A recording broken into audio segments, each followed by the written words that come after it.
और चुनाव आयोग ने आज दिल्ली में चुनाव की तारीखों का ऐलान कर दिया। 5 फरवरी को दिल्ली में वोटिंग होगी, मतदान का दिन होगा। 8 फरवरी को आएंगे चुनाव के नतीजे। एक चरण में ही दिल्ली में वोटिंग कराई जाएगी। तो आज चुनाव आयोग ने ईवीएम में गड़बड़ी को लेकर भी अपनी प्रेस कॉन्फ्रेंस में जवाब दिया है। डिस्ट्रीब्यूशन के बाद पोलिंग स्टेशन पे सबसे पहले कहा जाता है आपको ये वाली सीरियल नंबर की पोलिंग ईवीएम दी गई थी, प्लीज चेक वही है। आपने सील लगाई थी, प्लीज चेक वही है। उस दिन आपने मॉक पोल किया था, आज फिर कर लीजिए। सुबह सबसे पहले फिर मॉक पोल कर लीजिए। Polling agent is inside the polling station. शाम को वो दिन भर रिकॉर्ड रखते हैं कौन आया कौन गया। शाम को पोल खत्म होने से पहले, पोलिंग स्टेशन छोड़ने से पहले form 17C account of votes, किसमें कितने वोट पड़े इसकी संख्या उनको दे दी जाती है। I will cover this point again when I come to VTR। EVMs को वापस स्टोर रूम में लाया गया, फिर उनके सामने ताला लगाया गया, फिर काउंटिंग के दिन आए, फिर कहा भाई काउंटिंग में फिर देख लो वही मशीन है, फिर सील चेक कर लो।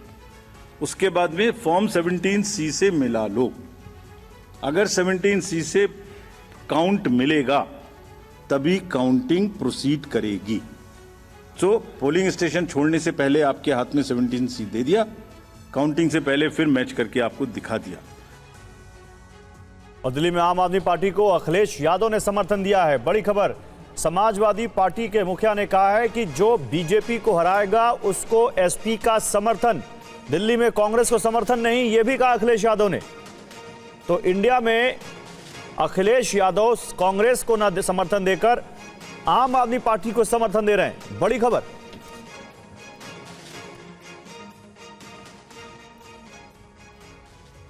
और अखिलेश के ऐलान पर संदीप दीक्षित के सवाल पर केजरीवाल ने एसपी के बारे में क्या नहीं कहा। संदीप, मुलायम सिंह जी पर केजरीवाल के सवाल थे और केजरीवाल के बयान पर अखिलेश क्या कहेंगे।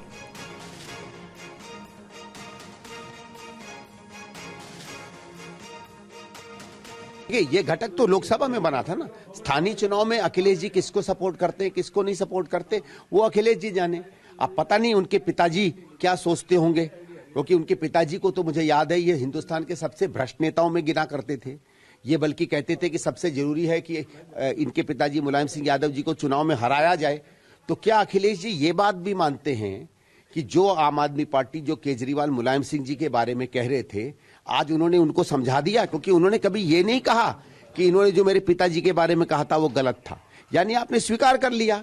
अगर बेटा अपने पिताजी के बारे में ये स्वीकार कर ले तो फिर वो तो किसी पार्टी के साथ भी बैठ सकता है। और इसके अलावा चुनाव आयोग ने अयोध्या की मिल्कीपुर सीट पर उपचुनाव का भी ऐलान कर दिया। यहां 5 फरवरी को ही वोटिंग होगी और 8 फरवरी को मतगणना होगी। यूपी में एक बार फिर एक विधानसभा चुनाव के लिए सरगर्मियां शुरू हो गई हैं। सीएम योगी और अखिलेश यादव आमने सामने होंगे। चुनाव आयोग ने अयोध्या की मिल्कीपुर सीट पर उपचुनाव का ऐलान कर दिया है। We are doing elections in by polls also in Milkipur in UP and Erode in Tamil Nadu.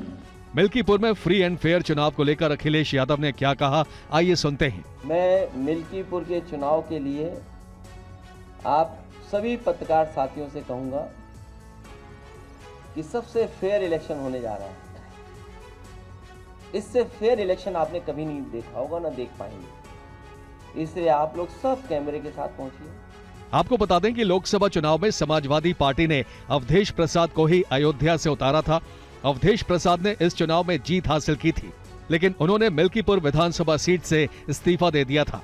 Milkipur विधानसभा उपचुनाव में बीजेपी और समाजवादी पार्टी के बीच कांटे की लड़ाई के आसार हैं।